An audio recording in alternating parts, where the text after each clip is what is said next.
Como habíamos anunciado, nuestra primera entrevista del día con el candidato a diputado por la circunscripción número 1 del Distrito Nacional, Homero González, a quien damos las buenas tardes este miércoles en Precisando. Homero, gracias por estar con nosotros. Saludos, Luis. A ti las gracias, ¿verdad?, por el detalle de la invitación. Homero, cuéntanos un poco, un hombre tan activo como tú, has tenido que tomar algunas medidas, algunas no, como todos, medidas. ¿Cómo ha sido tu cuarentena, Homero González? Pues fíjate, realmente esto ha convulsionado y ha trastornado todo el aparato activo de la política. Al principio sí me sentí un poquito preocupado. Y esto porque sí limitaba todo, tanto la salida, las mismas entrevistas. Fíjate cómo ahora la modalidad es vía redes. Pero luego me di cuenta de que el trabajo continuo que supimos llevar 16, 17, 18 y gran parte del 19, nos permitió tener un backup de entrevistas, de posiciones, que justamente al ser las mismas que estamos promoviendo, pues simplemente nos permitió tener sí, un soporte de trabajo para venta hacia la ciudadanía. Y en el tema tuyo, Homero, porque es muy bien, es verdad que las entrevistas te ayudan, pero un hombre que, bueno, si lo solicitaban en el 8:30, ahí estaba, si lo solicitaban en los Praditos, ahí estaba. Esa parte, ¿cómo ha influenciado la cuarentena, la pandemia en tu accionar diario con ese contacto con la gente? Mira, yo te voy a ser honesto, no me impactó tanto, o sea, no paró nuestro trabajo. Es más, mientras muchos pudieron ver con buenos ojos la salida de muchos candidatos a los operativos de fumigación y de alimentos, pues bueno, pasó a respaldar, ese accionar de ellos pasó a respaldar nuevamente lo que te había comentado. ¿Y dónde están las propuestas? Es verdad que para un momento de emergencia las ayudas humanitarias sirven, igual la hemos hecho, ¿verdad? Pero siento como que todo el mundo se ha limitado a lo que es el trabajo de fumigación, a lo que es la entrega de comida, sí, pero cuando esto pase, ¿dónde están las propuestas? La propuesta de beneficio social, los proyectos a realizar. Y nosotros, bueno, pues simplemente hemos seguido. ¿Tú has seguido con tu tema de las propuestas, Homeros? Pues claro, Has ampliado, como dicen, el escenario de propuestas? Siempre te recordamos porque ha sido, por ejemplo, en esta época se han puesto muy de manifiesto propuestas tuyas con el tema escolar. Cuéntanos un poco de eso. y no tan solo con el tema escolar, por igual he visto otras entrevistas donde otros candidatos han asumido la propuesta de nosotros de ante una posible modificación constitucional, igual limitar los periodos a las figuras congresuales y municipales. Que tú siempre lo has dicho, es verdad. Claro, o sea, y para mí es de agrado que otros candidatos lo acojan en su discurso. Hoy, justamente, ahora mismo, antes de entrar en entrevista, estamos dándole los toques finales a nuestra nota de prensa que sale hoy. ¿Qué decimos nosotros? Que la Cámara de Cuentas propicia el incumplimiento de la ley de declaración jurada de bienes por parte de los funcionarios. ¿Por qué?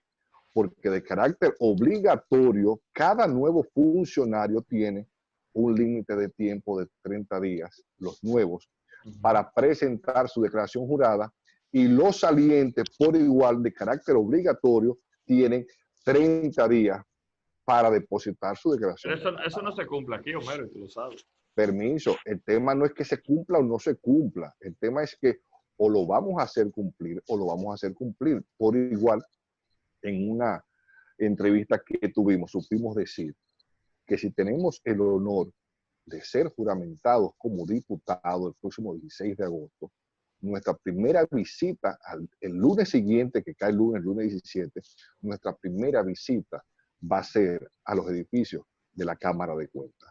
Vamos a tener ¿Con qué intención, Homero González?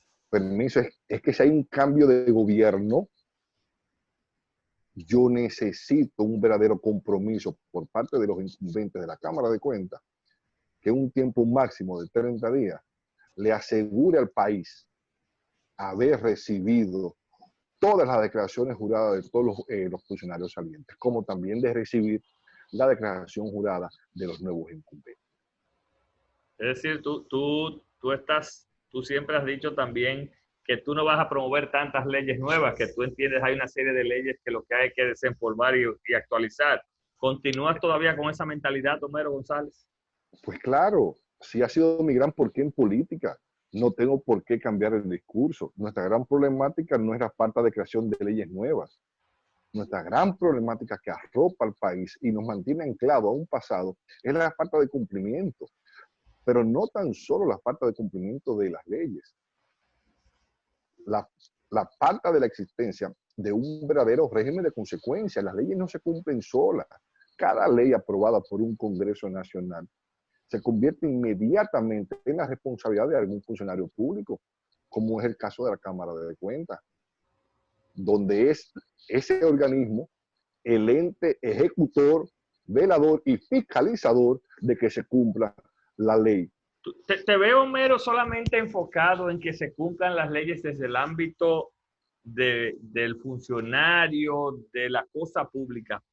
¿Tienes en mente también que esas propuestas vayan de la mano de exigirnos a nosotros la sociedad común, ¿no? Cumplir con las mismas? Es una especie de balance. Pues claro, es que se va a armar un efecto dominó. Es que se va a armar un efecto dominó en todo el sentido de la palabra. Y te pongo un caso por igual. La semana pasada hubo una figura política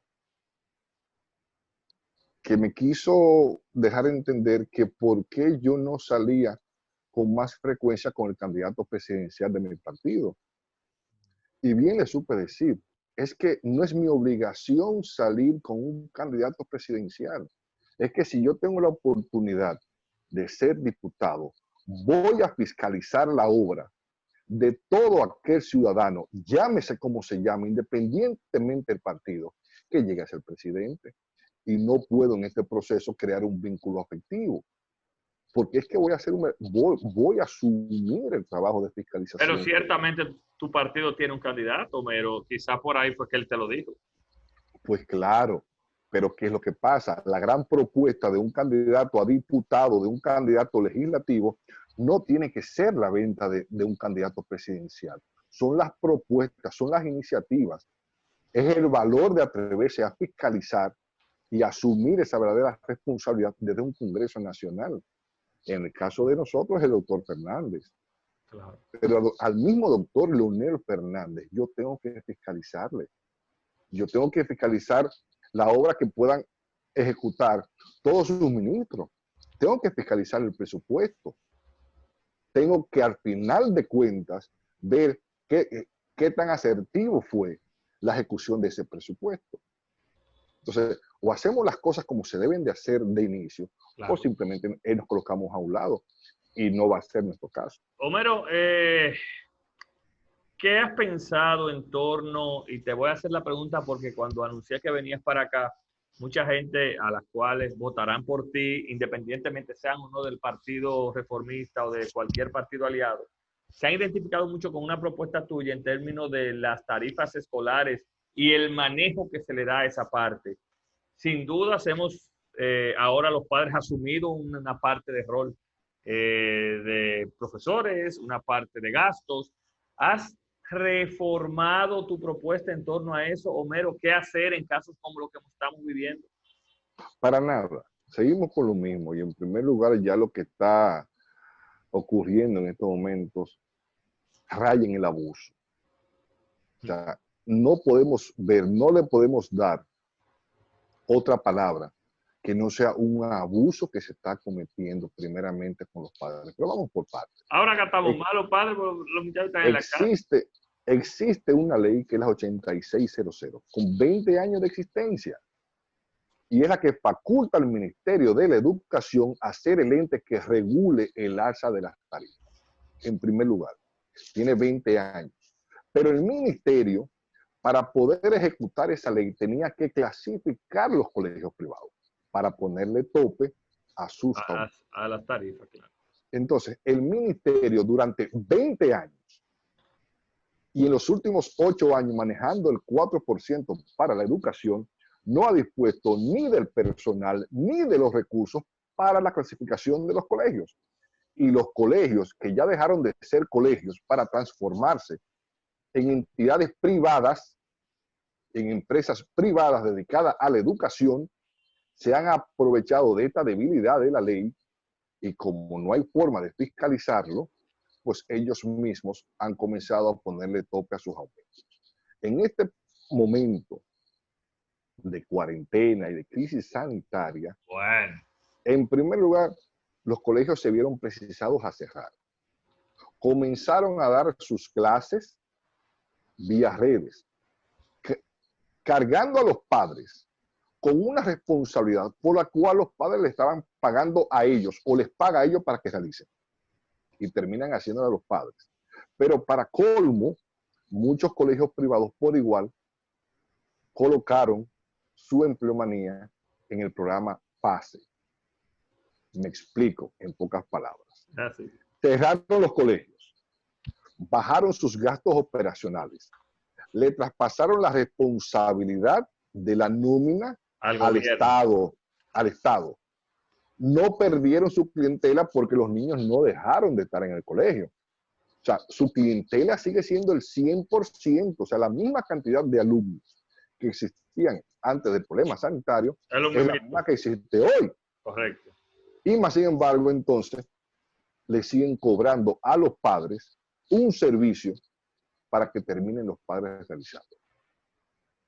Y las cobranzas igualito, Homero, porque a mí me llega el correo igualito de la cobranza de mi hija, como si tuviera, mis hijos como si estuvieran yendo presencial.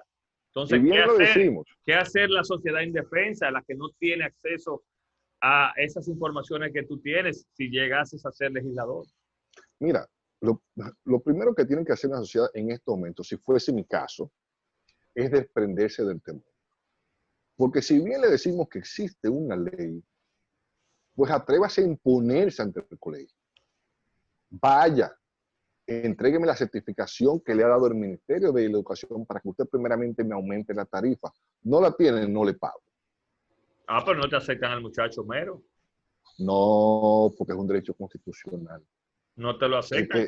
Pero hay una penalidad, hay una penalidad que entabla la ley hacia los colegios privados, que todo aquel colegio privado que viole o que se encuentre en franca violación al cumplimiento de ley, hasta la licencia de escolaridad se le puede suspender. Y en el caso de los colegios que psicológicamente maltratan a los niños cuando no le entregan una nota, porque los padres por X o Y no han podido pagar una cuota del colegio y frente a sus otros compañeritos le dicen, no, usted no paga, su papá no pagó, no tiene nota. Eso también es un abuso. Es que es un abuso. Es que antes la educación era por vocación y lo asumía gran parte de la iglesia décadas atrás. Teníamos el Colegio La Salle, el Colegio Don Bosco, el Loyola, a Juan Bautista. El San Bautista. Hoy día el empresariado ha asumido el negocio de la educación. Pero ese empresariado también era de los que andaban ahí, Homero, gritando por el 4%, porque no nos llamamos pues claro. Engaño. Uno de los presidentes de esa asociación es el dueño del Colegio Macaro, que está aquí. Pero fíjate algo interesante, y hablando del 4% para educación, nuestra circunscripción, la que yo aspiro a representar, es la población que más tributa, claro, por ser nosotros la metrópolis. Por ende, es la que más tributa al 4% de la educación. Claro. Pero es la que menos beneficios tiene porque en nuestra circunscripción es donde menos escuelas públicas existen. Y los padres entonces se ven confinados a tener un gasto doble, a tener que tributar para ese 4%, pero por igual, a no haber suficientes escuelas públicas, en la número 1, se ven precisados a colocar sus hijos en los colegios privados y toparse con el amargo trago de que año tras año, pues simplemente les den los bolsillos. Homero, el gobierno se presta a solicitar una nueva extensión del periodo de emergencia. ¿Qué opinión le merece a Homero González en tu condición de político, de posible legislador y de ciudadano? Lamentablemente el gobierno está haciendo todo lo políticamente correcto. Lo políticamente correcto con miras a ganar unas elecciones y con miras a seguir brindándoles oportunidad a su candidato para que pueda aumentar unos cuantos puntos. Sanitariamente, están haciendo todo lo contrario a lo que hoy día se debiese de hacer. ¿Por qué lo dice Homero González? Porque simplemente, o sea, primeramente no sabemos con qué estamos tratando. Bien sabemos la falta de educación que tiene nuestra ciudadanía. Bien sabemos el hambre que existe. Y cuando te digo hambre, es de que a pesar de la misma situación, muchas personas se van a forzar a salir de sus casas, quieran o no. Porque si no salen van a morir. Y si salen se van a contagiar. Y si se contagian van a contagiar a todo su entorno. Pero ¿cuál es la necesidad? Ahora, bien entiendo que a lo mejor este gobierno cree, no que no quiera salir, a lo mejor que no debe de salir. Y está haciendo todo lo posible. ¿Tú estás diciendo que el gobierno está jugando a meter pánico, Homero González? Sí, y lo digo de manera ¿Y responsable. con qué fin? O hacerlo para una primera vuelta o crear las condiciones de que se pueda extender una segunda. El 5 de julio hay elecciones, Homero. ¿Tú entiendes? ¿Estamos listos como sociedad? Sobre todo la clase media, la misma que tú pretendes representar, que es la que más se cuida, la que más precaución tiene. ¿Por ahí viene el tema? A mi entender, a mi olfato, y espero no equivocarme, creo que el proyecto de infundar miedo y temor en las próximas semanas va a provocar una gran abstención de esa clase media. Pero de esa abstención solamente se beneficia el gobierno. El gobierno, es lo que digo. Es porque simplemente... Es la clase que no vota por esto. Va a ir, simplemente va a ir a votar, o en su gran mayoría, todo aquel que sea dependiente del Estado, que tenga algo que perder, y todo aquel beneficiado. Una clase media, una clase alta, puede querer un cambio, pero su mayor preocupación en estos momentos es la seguridad sanitaria que puedan tener ellos y su familia. Y ustedes, los partidos políticos y los políticos, Homeros, no deben entrar ya en ese juego de ir condicionando no solamente a su gente, a sus votantes, sino también a sus dirigentes que van a trabajar en ese día. Ustedes no deben jugar un rol más activo, ¿entiendes tú?